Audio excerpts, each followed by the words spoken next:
Hello, welcome to online school education of fluorescent school. आज हम लोग इस चैप्टर में आगे चलेंगे। तो क्या देखेंगे हम लोग? India's biodiversity at a glance. कुछ इंपॉर्टेंट पॉइंट्स देखेंगे इंडिया के बायोडाइवर्सिटी के बारे में। India is one of the 18 mega diverse nations of the world. India जो 18 मेगा डाइवर्स नेशंस को आइडेंटिफाई किया गया है वर्ल्ड में, उसमें से इंडिया भी एक है। The two biodiversity hotspots present in India are Western Ghats and Eastern Himalayan region.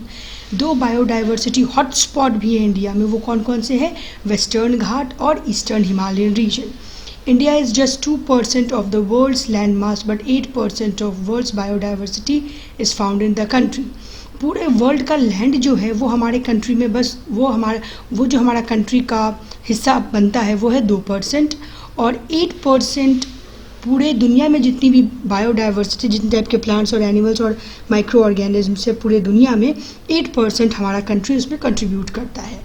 16 types of forests are found in India including evergreen, tropical rain forest, dry alpine shrub forest, semi evergreen rain forest, deciduous monsoon forest, thorn forest, sub tropical pine forest and more.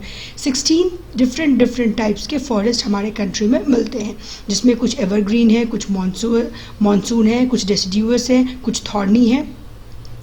There are about 15,000 species of flowering plants in our country. 15,000 plant के species, flowering plants के species हमारे country में पाई जाते हैं। Fish का ही बात किया जाए तो 2,546 स्पेसीज ऑफ फ़िश हमारे कंट्रीज़ में है। There are some of the wettest, driest, hottest and coldest region of the world. हमारे कंट्री में सबसे ज़्यादा बारिश की जगह हमारे कंट्री में है। सबसे ज़्यादा बारिश की जगह हमारी ही कंट्री में है। सबसे ज़्यादा ड्राई रीजन जो है वो हमारे कंट्री में है। सहारा थार डेजर्ट है हमारे कंट्री में, जो कि बहुत हॉटेस्ट रीजन है वर्ल्ड का। तो हर तरह के क्लाइमेट हमारे इंडिया में मिलते हैं। About 11% of the plant biodiversity in the world is found in India. जब 15,000 डिफरेंट फ्लावरिंग स्पेसीज़ भी है तो, और हम लोग लोअर प्लांट्स में जाएं तो करीब 11% प्लांट बायोडाइवर्सिटी वर्ल्ड का जो है वो इंडिया कंट्रीब्यूट करता है। 198 स्पेसीज़ एम्फीबियंस के पाए जाते हैं। एम्फीबियंस यानी कि वैसे एनिमल्स जो कि वाटर में भी रहते हैं और लैंड पे भी रहते हैं। 400 स्पेसीज़ रेप्टाइल्स के पाए जाते हैं इंडिया में। 50,000 वेराइटीज़ राइस की पाई जाती है इंडिया में, जो कि इंडिया को राइस का बिगेस्ट रिजर्वियर बनाती है। 423 स्पेसीज़ मैमल्स के पाए जाते हैं इंडिया में। 1331 स्पेसीज़ बर्ड्स के इंडिया में पाए जाते हैं। तो यहाँ हम लोगों ने देखा कि कितनी ज़्यादा डाइवर्सिटी, कितना ज़्यादा कंट्रीब्यूट करता है इंडिया वर्ल्ड के बायोडाइवर्सिटी में। अब हम लोग यहाँ पे दो नए टर्म्स जानेंगे, फ्लोरा और फौना। फ्लोरा क्या होता है और फौना क्या होता है? फ्लोरा यानी कि प्लांट्स और फौना यानी कि एनिमल्स। तो देखते हैं ये एनिमल्स और प्लांट्स क्या करते हैं। The plants and animals found in a particular area are called flora and fauna of the area respectively. एक पर्टिकुलर जगह के जितने भी तरह के प्लांट पाए जाते हैं उनको साथ में फ्लोरा बोलते हैं, और जितने भी एनिमल्स पाए जाते हैं उनको together we call it fauna. For example sal, teak, mango, jamun, silver fern, arjun etcetera are the flora of Pachmarhi biosphere reserve. Pachmarhi biosphere reserve में इतनी वेराइटीज़ प्लांट्स की पाई जाती है, तो वो यहाँ का क्या बना रही है? फ्लोरा बना रही है पंचमढ़ी बायोस्फीयर रिजर्व का। Chinkara, blue bull, barking deer, चीता, लेपर्ड, वाइल्ड डॉग, वुल्फ, ये जो है ये पंचमढ़ी बायोस्फीयर रिजर्व के फौना बनाते हैं। अब हमें फिर एक नया टर्म जानना है, वो है एंडेमिक स्पेसीज़। अब एंडेमिक स्पेसीज़ क्या होती हैं? किसी जगह की जो ओरिजिनल स्पेसीज़ होती है उनको एंडेमिक स्पेसीज़ कहते हैं। आइए पढ़ के भी जान लें। Some species of plants and animals are found exclusively in a particular geographical area. Such species are called endemic species. For example giant panda is found in China.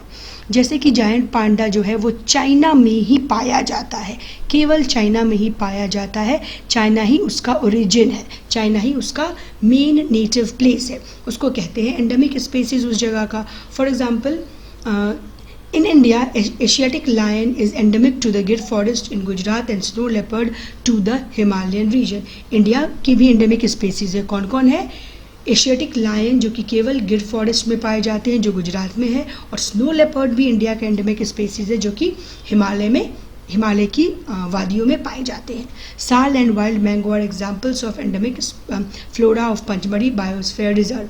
Flora बनाता है साल और वाइल्ड मैंगो कहाँ का endemic species भी बनाता है, Pachmarhi biosphere reserve का फ्लोरा भी है और वहाँ का ये एंडेमिक स्पेसीज भी है। The destruction of habitat or introduction of new species may affect the natural habitat of an endemic species. It may result in the extinction of endemic species which happened with the dodo bird. अब अगर हम किसी के habitat को destroy कर रहे हैं या फिर वहाँ पे कोई नया स्पेसीज़ ला के रख रहे हैं जो कहीं और से लाया गया है, तो क्या होता है, इससे एंडेमिक स्पेसीज़ को खतरा पैदा हो जाता है एंडेमिक स्पेसीज़ के लिए, और इतना खतरा पैदा हो जाता है कि वो विलुप्त हो जाते हैं, वो हमेशा के लिए समाप्त हो जाते हैं, एक्सटेंट हो जाते हैं, जैसा कि डोडो के साथ हुआ। डोडो हमारे कंट्री की एक फ्लाइटलेस बर्ड थी, हमारे कंट्री की और श्रीलंका की, जो कि इन्हीं नेचुरल ये जो हम लोग डिस्ट्रक्शन हुआ उनके हैबिटेट का, उस चलते वो एक्सटेंट हो गई। अब हमें पढ़ना है wildlife sanctuary. Wildlife sanctuary क्या होता है? A wildlife sanctuary provides protection and suitable living conditions to wild animals. Wildlife sanctuary एक बहुत बड़ा जगह होता है जहाँ पे कि वाइल्ड लाइफ जो हमारा है, प्लांट्स, एनिमल्स जितने भी तरह के हैं, उनको उनके अपने ही हैबिटेट में मगर प्रोटेक्शन प्रोवाइड किया जाता है। Here illegal killing, poaching और capturing of animals is strictly prohibited.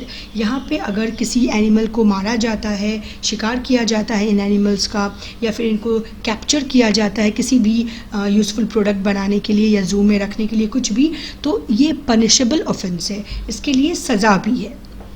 These have been identified taking into consideration the endangered animals and their habitat, the visiting places of migratory birds, etc. ये wild life sanctuary कैसे बनाए गए हैं? ये wild life sanctuary को detect करना पड़ा है कहाँ पे वाइल्ड लाइफ सेंचुरी बनाया जाए, जहाँ पे कि ऐसे स्पेसीज़ हैं जो कि अब इंडेंजर्ड हो गए हैं, जिनकी बहुत कम संख्या बची है, उन जगहों को स्पेशल प्रोटेक्शन प्रोवाइड किया जाता है और वहाँ पे वाइल्ड लाइफ सेंचुरी बन जाता है। In India about 523 wildlife sanctuaries are there where animals like elephant, घड़ियाल, golden cat, rhinoceros etcetera are protected.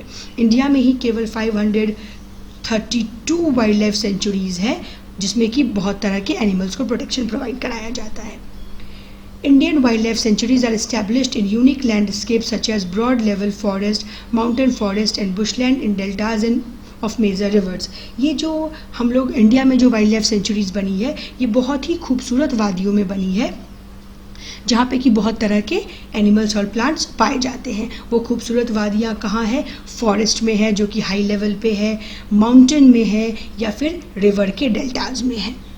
थेटक bird sanctuary is the first bird sanctuary of Kerala.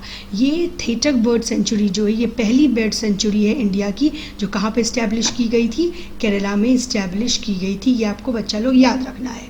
The sanctuary is a habitat of different varieties of cuckoos, orange headed thrush, oriental darter, whiskered tern etcetera are some other birds having come here. ये bird sanctuary ऐसी bird sanctuary जहाँ पे कि बहुत सारे birds को protection provide किया गया है, साथ साथ यहाँ पे बहुत सारे डिफरेंट टाइप्स के माइग्रेटरी बर्ड्स भी आते हैं।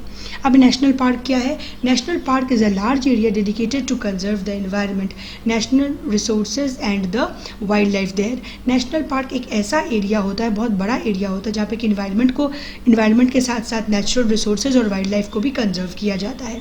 हमारे कंट्री में करीब 103 नेशनल पार्क्स हैं। हिलेरी नेशनल पार्क पहला नेशनल पार्क था जिसको कि अब जिम कॉर्बेट नेशनल पार्क के नाम से जानते हैं, जो कहाँ है? उत्तर प्रदेश में है। Some well-known national parks and sanctuaries set up in our countries are listed below. The species protected there are also mentioned. ये आपको याद करना है। इसमें आपको क्या याद करना है? नेशनल पार्क या बायोलॉजिकल पार्क या फिर सेंचुरी जो भी है उसका नाम याद करना है, वो कहाँ है वो याद करना है, और वहाँ पे प्रोटेक्टेड एनिमल कौन है वो याद करना है। बच्चा लोग ये आज ही काम नहीं देगा, ये आपको लाइफ लॉन्ग काम देने वाला है, इसलिए आप इसको अच्छे से याद कर लें। इस पूरे 12 को आपको याद करना है।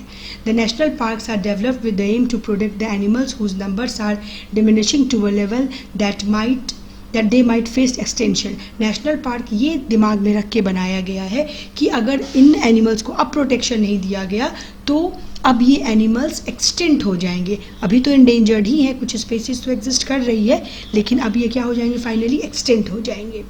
Species that have high risk of extinction in their habitat are called endangered species.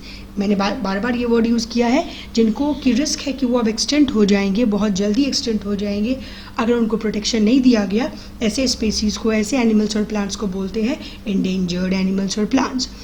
Tiger, one horn rhino, lion, elephant, wild buffalo, ये कुछ endangered एनिमल्स के नेम हैं. सर्वाइवल ऑफ सब animals become difficult because of their habitat destruction. इन animals का survival difficult क्यों हो गया है, एग्जिस्टेंस डिफ़िकल्ट क्यों हो गया है, क्योंकि इनका नेचुरल हैबिटेट जो है वही ख़त्म हुए जा रहा है. Small animals like frogs, lizards, bats, owls, etc. are more in danger of becoming extinct because they are being killed ruthlessly. In animals को बहुत बुरी तरीके से बिना कुछ सोचे समझे मारा जा रहा है, तो चांसेस है कि ये एनिमल्स एक्सटेंट हो जाएंगे. फिर मैं कह रही हूँ, एक भी स्पेसीज़ अगर हमारे फूड चेन या फूड वेब से गायब होता है तो पूरा फूड चेन, पूरा फूड वेब, पूरा हमारा इकोसिस्टम बर्बाद हो जाएगा. इसीलिए हर स्पेसीज़ का अपना जो एक रोल गॉड ने डिसाइड किया है, एनवायरनमेंट ने डिसाइड किया है, उसे हमें ब्रेक नहीं करना चाहिए. We should never go against the law of nature, law of God. As we all know that each organism plays an important role in the life cycle of the earth, extinction of even one animal species would affect the ecosystem, जो मैंने अभी आपको बताया. Thus there is a need to conserve our ecosystem. Conserving the ecosystem is to conserve each and every component of it. Conserving a species requires the conservation of its habitat. हम लोग कैसे सारे species को conserve कर सकते हैं, protection दे सकते हैं, उनको बचा सकते हैं, उनके रहने की जगह को कंजर्व करके. Project tiger, project rhino, project elephant and project crocodiles are some initiatives taken to save the dwindling number of these animals. इन एनिमल्स का नंबर जो घट रहा है, इसलिए बहुत सारे स्कीम्स बनाए गए हैं. आज के लिए इतना ही. वीडियो अच्छा लगा हो तो वीडियो को लाइक और शेयर ज़रूर करें. कोई प्रॉब्लम हो तो कमेंट सेक्शन में आप अपना प्रॉब्लम भी पूछ सकते हैं. चैनल को सब्सक्राइब ज़रूर से कर लें. Bye students.